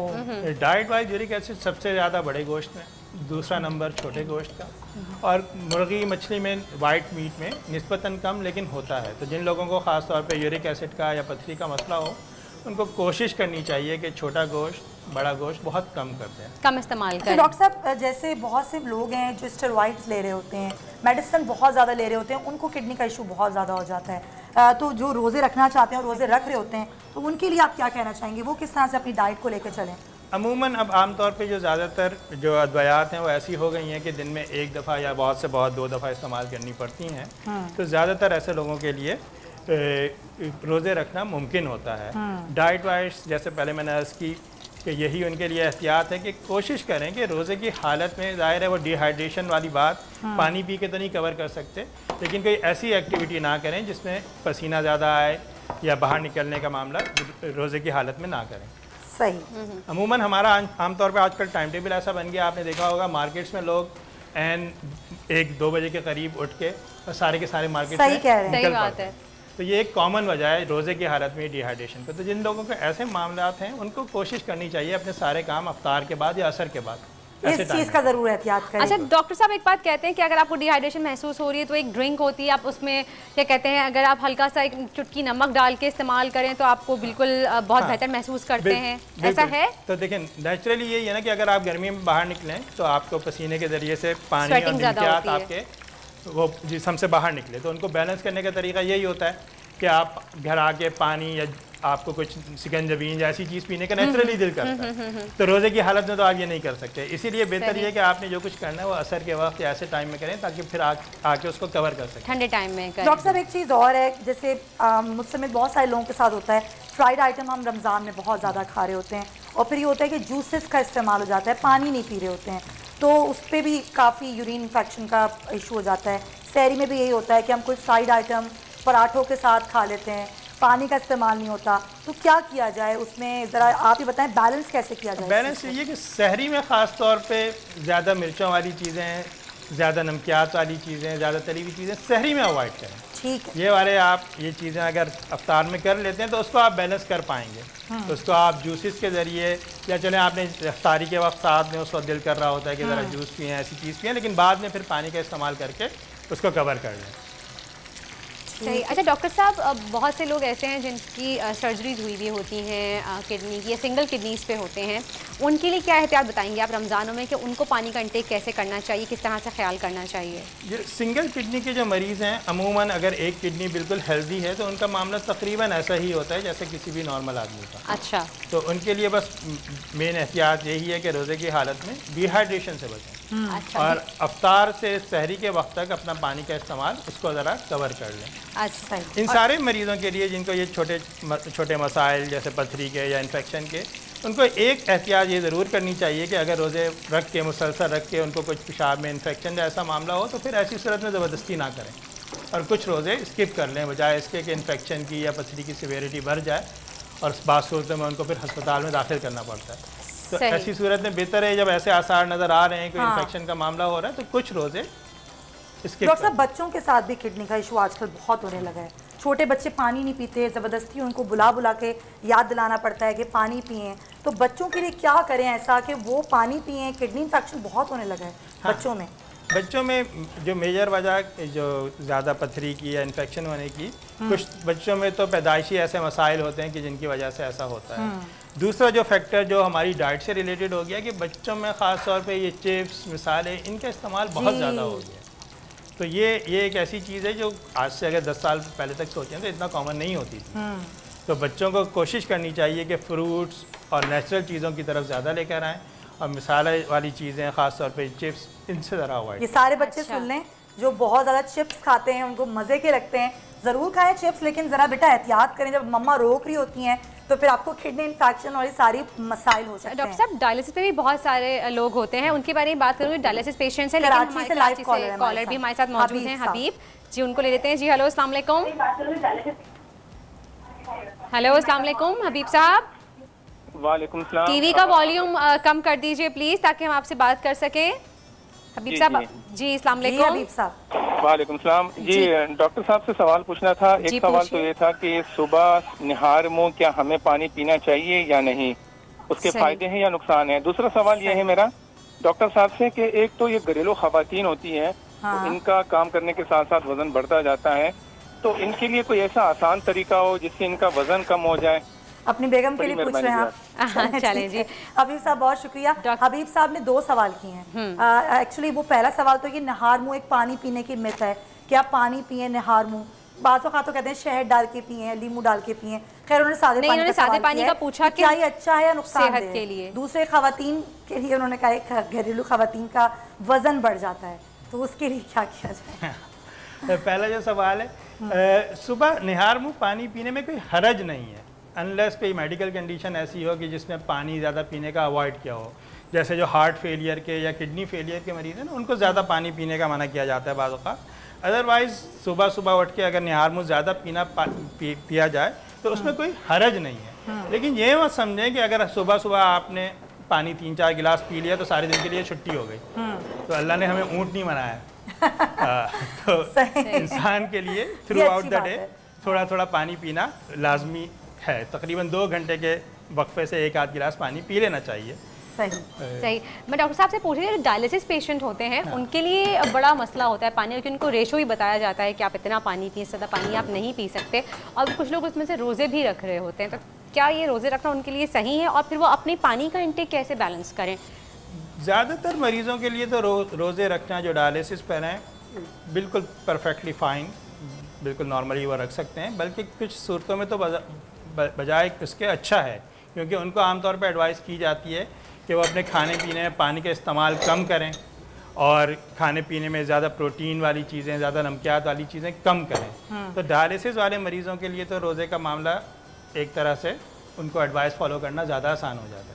अच्छा डॉक्टर साहब, एक सवाल है बड़ा इंपॉर्टेंट कि पोस्टमार्टम वैसे ही ख़वातीन के लिए बहुत ही डिफ़िकल्ट होता है, डिप्रेशन का बायस होता है। वो ख़वातीन जिन्होंने अभी जिनके बच्चों की पैदाइश हुई है और वो रोज़े रखना चाहती हैं, 1 महीने का बच्चा है या 2 महीने का है, तो उसमें भी उनको किडनी का इशू बहुत हो जाता है, बहुत ज़्यादा यूरिन इन्फेक्शन हो जाता है, तो उसमें वो किस तरह की डाइट लें कि बच्चे को भी फीड करानी है, फिर रोज़ा भी रखना है? हाँ, जो बच्चे जो ख़ास तौर पे जो दूध पिलाने वाली माएँ हैं उनके लिए ये काफ़ी मुश्किल काम है कि वो, क्योंकि उनकी जो ग़िज़ाई ज़रूरियात वो डबल हो जाती हैं और इसी तरह पानी की ज़रूरियात भी डबल हो जाती हैं।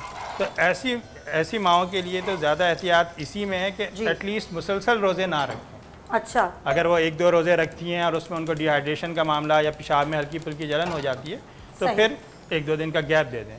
और वही बात कि जो अपनी डिहाइड्रेशन वाला मामला उसको अफ्तार के बाद मैक्सिमम पॉसिबल उसको कवर करें। लेकिन डॉक्टर साहब सिर्फ पानी नहीं, बहुत सारे लिक्विड्स होते हैं जो पानी की कमी पूरा करते हैं। आप ज़रा ये बताइए कि पानी के साथ साथ और क्या हम लिक्विड्स में ले सकते हैं? हाँ बिल्कुल, जो नेचुरल चीज़ें हैं जैसे ख़ास तौर पे सिकंजबीन, जैसे आप अभी बात कर रही थी कि इन्फेक्शन को प्रिवेंट करने के लिए क्रैनबेरी तो मशहूर है, लेकिन पाकिस्तान में नेचुरली क्रैनबेरी नहीं आती। हमारे मुल्क में नेचुरली क्या चीज़ें अवेलेबल हैं? फालसा, उसका भी सीज़न कभी कभी रहता है। जो पानी और जो शरबत वाइज सिकंजबीन बहुत अच्छी चीज़ है। उसमें लीमू नेचुरली एक ऐसी चीज़ है जो पेशाब में अगर हल्के फुल्के ज़रात हों तो उनको घुलाने में मदद देता है। तो जिन लोगों को बार बार इन्फेक्शन का मामला है या बार बार पथरी का मामला है, उनके लिए एक आसान तरीका ये है कि वो अफ्तार के वक्त सिकंजबीन का पूरा जग बना के रख लें।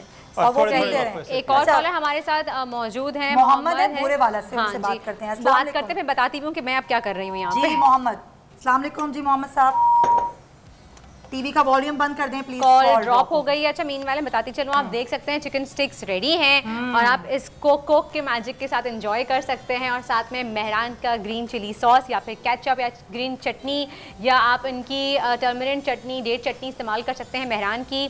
और साथ ही हम जब कहते हैं कि कोक के मैजिक के साथ आप एंजॉय कीजिए, तो इस रमज़ान जो मैजिक होता है वो मैजिक होता है अपनों के साथ बैठने का, अपनों के साथ जायका एंजॉय करने का, यही मैजिक होता है। तो आप एंजॉय कीजिए कोका कोला के साथ। और ये देखिए यहाँ पे मैं बना रही हूँ अब पाइनएप्पल मोहितो, मैं ड्रिंक बना रही हूँ। लेकिन आप ये अदरक क्यों पका रहे हैं? अच्छा, ये मैं बना रही हूँ ginger L. Okay. Ginger L आप बना के रख सकते हैं अपने पास किसी जार में, कंटेनर में। इसमें मैंने क्या किया, मैंने तकरीबन 1 कप पानी लिया है, 1 कप पानी लिया मैंने। उसमें अदरक के इस तरह के पीसेस मैंने डाल दिए 3 से 4 काट के, ठीक है। और उसके बाद इसमें मैंने 2 चम्मच शहद डाला, और मैं प्रेफर करती हूँ शहद ही डालिए, लेकिन अगर किसी को मीठा ज़्यादा पसंद है तो आप इसमें 2 टेबलस्पून शुगर भी ऐड कर सकते हैं। तो ये अच्छा, ये आपके डाइजेशन के लिए बहुत अच्छा है। आप कोई भी ड्रिंक ले रहे हैं अगर, तो उसमें अगर आप 1 टेबलस्पून जिंजर एल डाल दीजिए, ये देखिए अभी खुद ब खुद गाढ़ा होना शुरू हो जाएगा। फिर इसको आप छान के रख लें। जी, अब मैं जैसे कि पाइनएप्पल मोहितो बना रही हूँ, मैं उसमें जिंजर एल ऐड करूँगी। आप अगर कुछ भी बना रहे हैं ड्रिंक, आप वाटरमेलन के साथ बना रहे हैं ड्रिंक, या आप कोई भी एक्सपाइसी ड्रिंक बना रहे हैं, वैसे बहुत हाजिम होता है डाइजेशन के लिए, इसलिए मैंने कहा डॉक्टर साहब भी थोड़ा सा इसके बारे में कुछ कहना चाह रहे हैं। मैंने देखा है कि आपकी रेसिपीज़ में ज़्यादातर कुछ ना कुछ ऐसी कोई चीज़ शामिल हो जाती है जो कि बाकी चीज़ों को कंपोनेंट्स को बैलेंस कर देती है, जैसे कि जिंजर।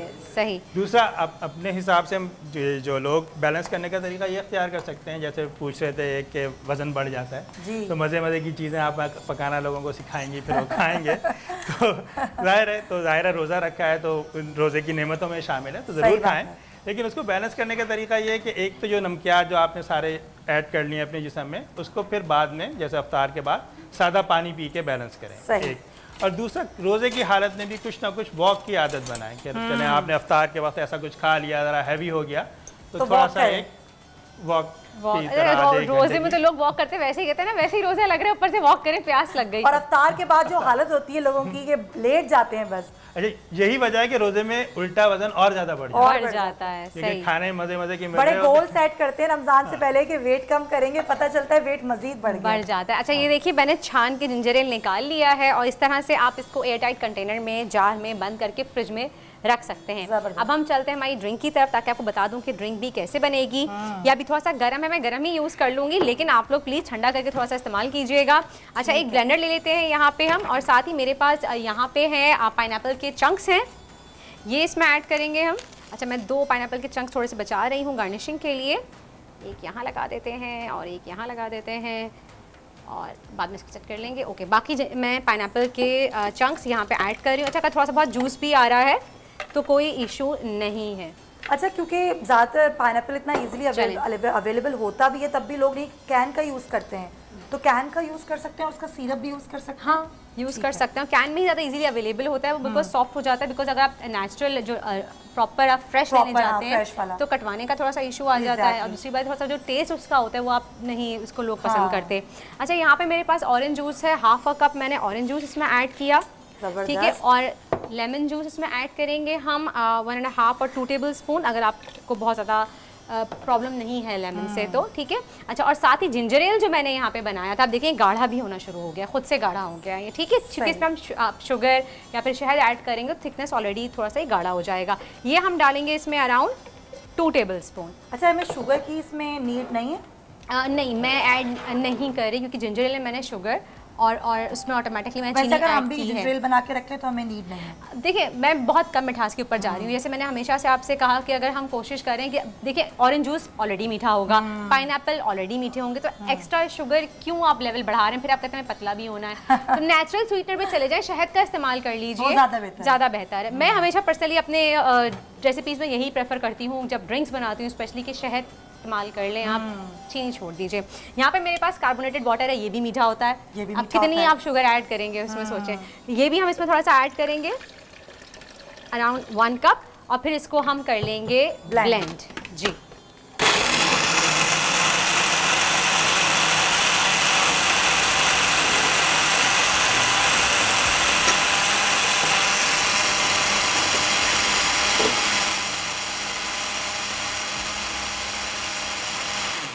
अच्छा डॉक्टर साहब, एक चीज़ और है कि रमज़ानों में होता है कि हमारी एक तो रूटीन आउट होती है, डाइट तो होती ही होती है हमारी आउट, लेकिन सबसे बढ़ के हमारी रूटीन आउट हो जाती है, नींद का साइकिल बहुत डिस्टर्ब होता है। मुझे लगता है उसकी वजह से भी हमारी हेल्थ बहुत मुतासर होती है, जो कि ज़ाहिर एक कॉमन चीज़ है, हम नहीं उसको कवर कर पाते। सहरी में उठना है, फिर वैसे आपकी नींद नहीं पूरी होती है रात को, तो क्या किया जाए उस चीज़ को कवर अप करने के लिए, अपनी हेल्थ मुतासर ना हो, आपको बॉडी में जो पेन्स होते हैं वो ना हो, ड्राउजी ना हो, क्या करें? अच्छा, एक असूल तो ये है कि रात की नींद है, क्योंकि वो बॉडी में कुछ हार्मोन्स और कुछ साइकिल्स ऐसी हैं कि वो दिन और रात के हिसाब से ही सेट है। तो दिन में आप जितनी मर्जी नींद कर लेंगे, रात की नींद जब तक पूरी नहीं होगी वो बात नहीं आएगी। और ये ट्रेंड है कि पूरी रात जाग के सहरी करके सोना होता है। और ख़ास तौर पे आखिरी रोजे जो होते हैं, तो ये तो कोशिश करनी चाहिए कि सहरी से पहले कुछ घंटे की एटलीस्ट नींद कर लें।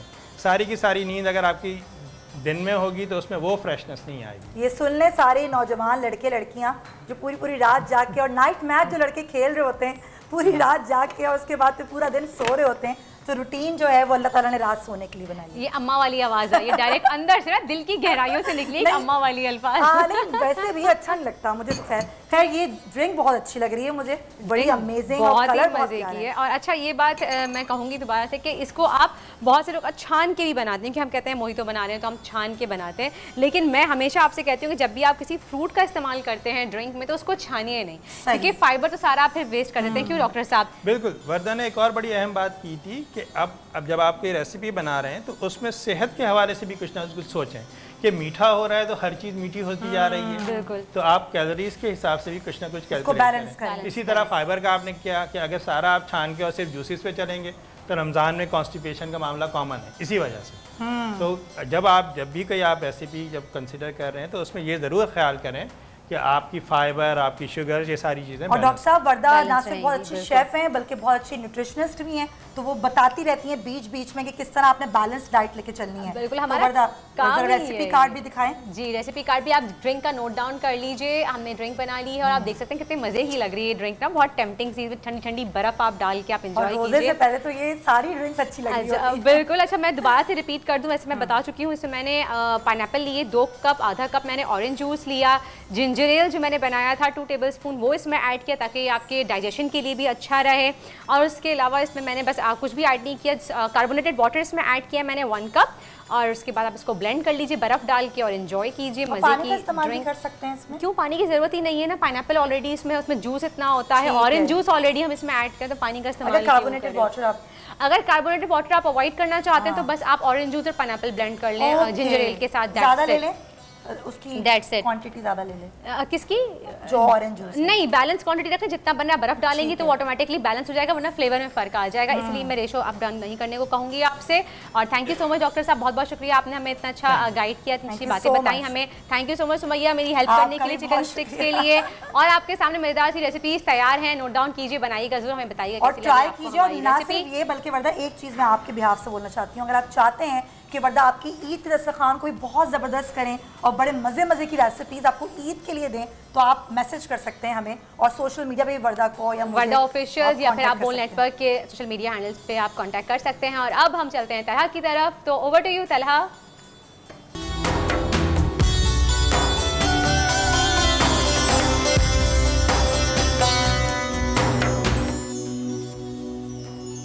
बहुत शुक्रिया वर्दा एंड सुमैया। और अब इस प्रोग्राम का मेरा फेवरेट सेगमेंट जिसमें दिल को बड़ा सुकून मिलता है, रूह की ग़िज़ा मिलती है, उसका नाम है आलिम के बोल। और मेरे साथ 2 बड़े प्यारे मेहमान इस वक्त स्टूडियो में मौजूद हैं। मैं वेलकम कहूँगा अल्लामा मोहम्मद अब्बास वज़ीरी साहब को, साथ साथ आलिम दीन है आप, और साथ साथ नात खां हमारे साथ मौजूद हैं, आरिफ कुरैशी साहब। आप दोनों हज़रात का बेहद मशकूर, आपने अपना कीमती वक्त हमें दिया। जब ये सेगमेंट आता है तो हमारी कोशिश होती है कि हम दीन की बात करें, और दीन की बात करें तो मैं हमेशा से ये कहता हूँ कि नबी करीम सल्लल्लाहु तआला अलैहि वसल्लम आका दो जहां रहमतुल लिल आलमीन वजह तख्लीक़ कायनात के विसाल के बाद 2 दिन निकले, एक उनके घर से, एक मस्जिद से। सियासत जहाँ भी घुसती है मुश्किलात पैदा करती है, चाहे वो मज़हब में घुसे या मईशत में। और यही देखा गया कि हमारे दूसरे खलीफा हज़रत उमर रज़ी अल्लाह तआला अन्हु पर नमाज में हमला किया गया, हमारे तीसरे खलीफा उस्मान गनी रज़ी अल्लाह तआला अन्हु पर उनके ऑफिस में हमला किया गया और मुसलमानों ने ही हमला किया। फिर हमारे चौथे खलीफा हज़रत शेर खुदा फ़ातिह खैबर मुश्किल कुशा या अल्लाह मौलाए कायनात हज़रत अली अलैहिस्सलाम पर भी मस्जिद में ही नमाज के दौरान ही हमला किया गया। और आज के रोज़ 18वें रोज़े पर उन पर हमला हुआ। यकीनन ये हमले वाज़े कर देते हैं कि हमारे जो दुश्मन हैं, मुसलमानों के जो दुश्मन है, वो ईसाई नहीं है, वो क्रिश्चियन नहीं है, वो हिंदू नहीं है, वो बुद्धिस्ट नहीं है, वो किसी और मज़हब से ताल्लुक़ नहीं रखते, वो हमारे मज़हब में घुस बैठी हैं, जिन्हें हम मुनाफिक कहते हैं, जिन्होंने इस्लाम का लिबादा ओढ़ा हुआ है लेकिन उनका इस्लाम से कोई ताल्लुक़ नहीं है। इसीलिए हम कोशिश करते हैं कि लोगों को ये तरगीब दें कि अहले बैत की ग़ुलामी अपनाइए, क्योंकि इसी से आपका दिल ईमान पक्का होता है। अल्लामा मोहम्मद अब्बास वज़ीरी साहिब, मौला कायनात मुश्किल कुशा शेर खुदा फ़ातिह खैबर हैदर करार हज़रत अली अलैहिस्सलाम पर जो हमला हुआ, मैं चाहूँगा कि आज के दिन की तारीख़ आप हमारे व्यूअर्स को बताएं। अऊज़ु बिल्लाहि मिनश्शैतानिर रजीम, बिस्मिल्लाहिर्रहमानिर रहीम, रब्बि इश्रह ली सदरी व यस्सिर ली अमरी वहलुल उक़दतम मिन लिसानी यफ़क़हू क़ौली उफ़व्विज़ु अमरी इलल्लाह इन्नल्लाह बसीरुम बिल इबाद। मैं अपने परवरदिगार का शाकिर हूँ कि जिसके इख्तियार में मेरी रूह, मेरी जान, मेरी ज़िंदगी, मेरी तमाम तौफ़ीक़ात उसके हाथ में हैं।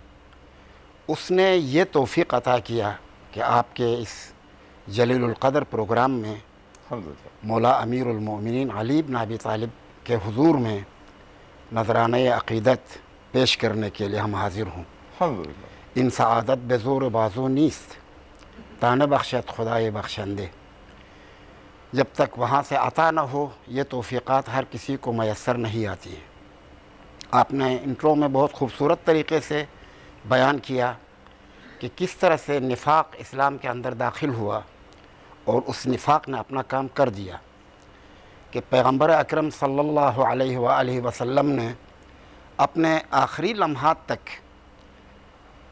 तगो दो और तलाश के बाद जिस दीन को स्टेबल किया और मुनज़्ज़म किया और उसका पूरा सिस्टम हाथ में दे दिया मुसलमानों के, और कहा कि देखो मैं दुनिया से जा रहा हूँ, लेकिन इसके बाद तुम उस रेवड़ की तरह ना बनना कि जिसका कोई चरवाहा ना हो। जिस तरह से अभी तक मैं संभाल रहा था तुम्हें और तुम्हारा साहिब इख्तियार मैं था, उसी तरह मेरे जाने के बाद जिसे मैं तुम्हारे दरमियान मंसूब करता हूँ वो अली इब्न अबी तालिब हैं। अल्हम्दुलिल्लाह। और यह हदीस मन कुन्तु मौला फ़हाज़ा अली मौला मुतवातिर अहादीस में से कि जिसका कोई इनकार नहीं कर सकता। मगर निफ़ाक़ की मुदाखलत ने खलीफ़े दुव्वम के दौर से ही क़त्ल हज़रत उमर से लेके क़त्ल हज़रत उस्मान से लेके क़त्ल हज़रत अमीर अल-मोमिनीन तक अगर आप एक तसलसल के साथ देखें तो नज़र आता है कि कोई दुश्मन इस्लाम में घुसा है कि जो पैगंबर के उस दीन के साथ खिलवाड़ करना चाहता है। जी हाँ। दुश्मनी उसको अली से नहीं है, मैं जो समझता हूँ। जी हाँ। दुश्मनी उसको उस पैगंबर के दीन से है, इसलिए कि उसको नुकसान इनको हटाए बगैर नहीं पहुँचाया जा सकता है। बिल्कुल सही कहा। अली को रास्ते से हटाए बगैर पैगंबर के दीन को नुकसान नहीं पहुँचाया जा सकता है। ये 19 रमज़ान की सुबह थी, 19 रमज़ान सुबह, और जिसकी खबर पैगंबर अकरम सल्लल्लाहु अलैहि वसल्लम ने हज़रत अमीर अल-मोमिनीन को पहले से ही दे रखी थी। बेशक बेशक। और एक मकाम पर जंग के बदर के मकाम पर गालिबन के हज़रत अमीर अल-मोमिनीन के करीब करीब शहादत आई और वापस गई। ये आपकी अपनी ताबीर है, हज़रत अमीर अल-मोमिनीन की अपनी ताबीर है। शहादत मेरे करीब आई और मुझे छुए बगैर चली गई। इसका यानी हज़रत ने अफसोस का इजहार किया पैगंबर अकरम के सामने, या रसूल अल्लाह ये तौफ़ीक़ मुझे हासिल होते होते मैं बच गया और ये तौफ़ीक़ बहुत शदीद ख्वाहिश थी।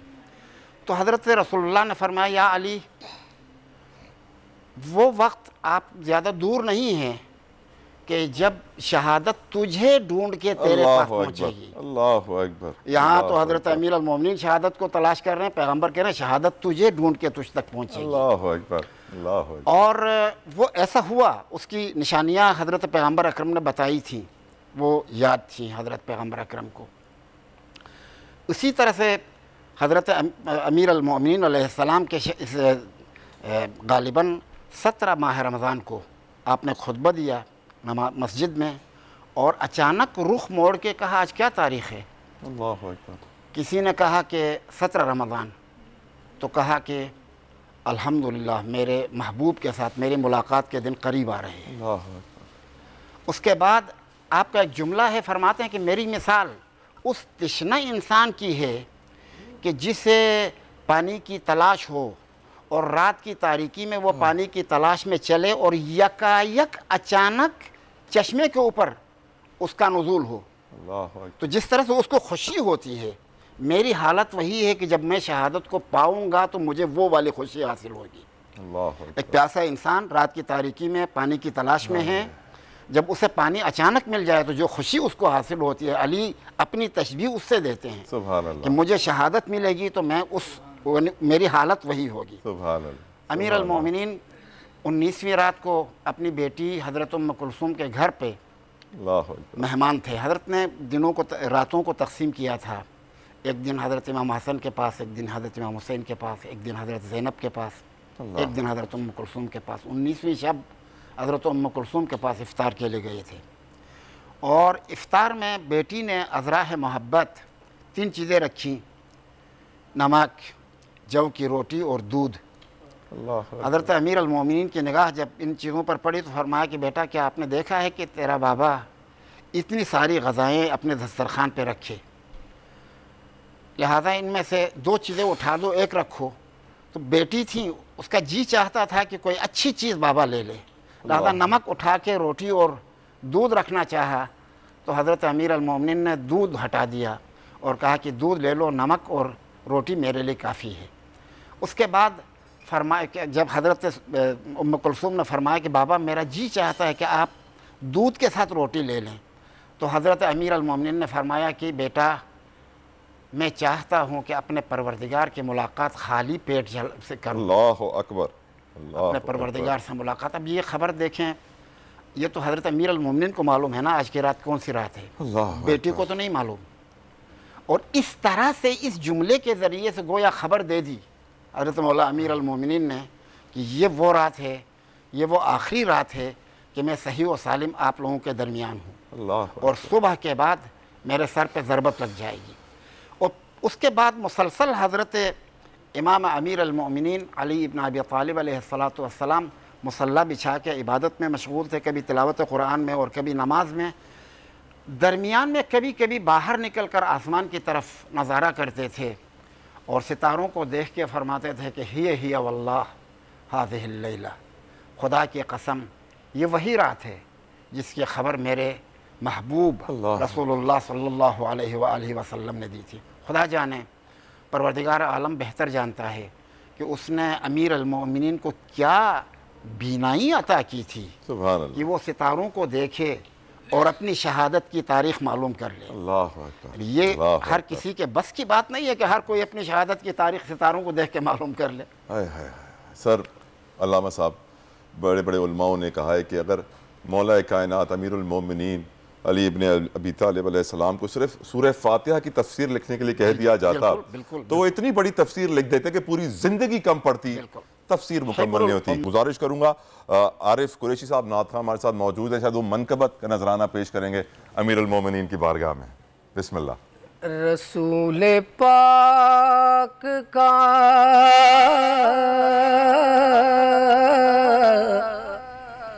मेरी तरफ सलाम आया,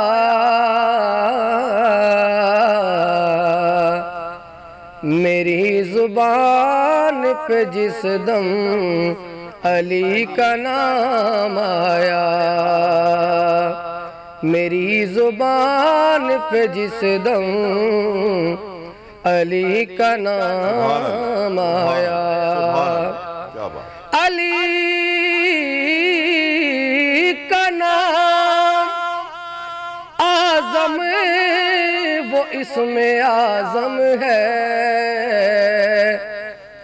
ये जिस किसी ने पुकारा उसी के काम आया, जिस किसी ने पुकारा उसी के काम आया। या अली आप सा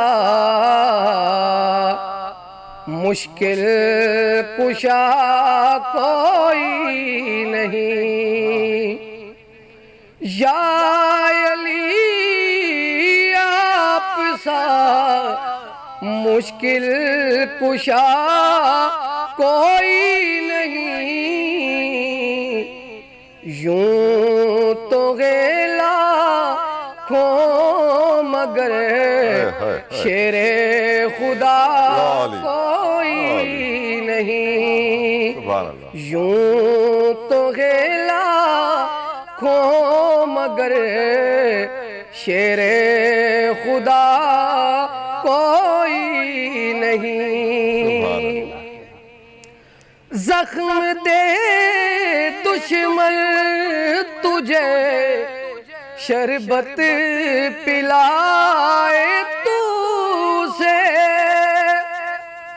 जख्म दे दुश्मन तुझे शरबत पिलाए तू से,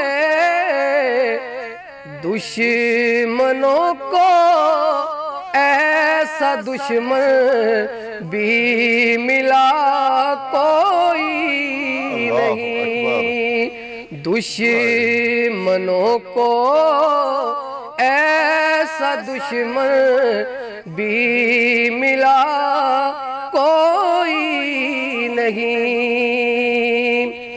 और खाक करबल पर भी तेरा खून था मौला अली, खाक करबल पर भी तेरा खून था मौला अली।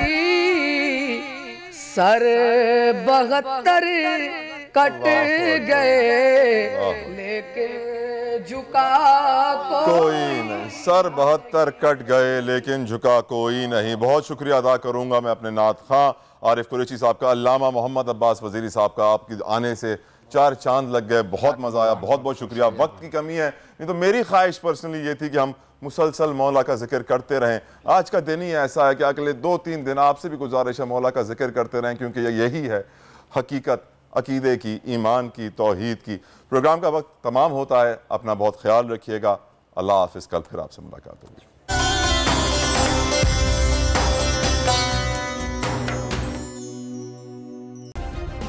सब्सक्राइब करें और बेल दबाएं ताकि कोई खबर रह न जाए।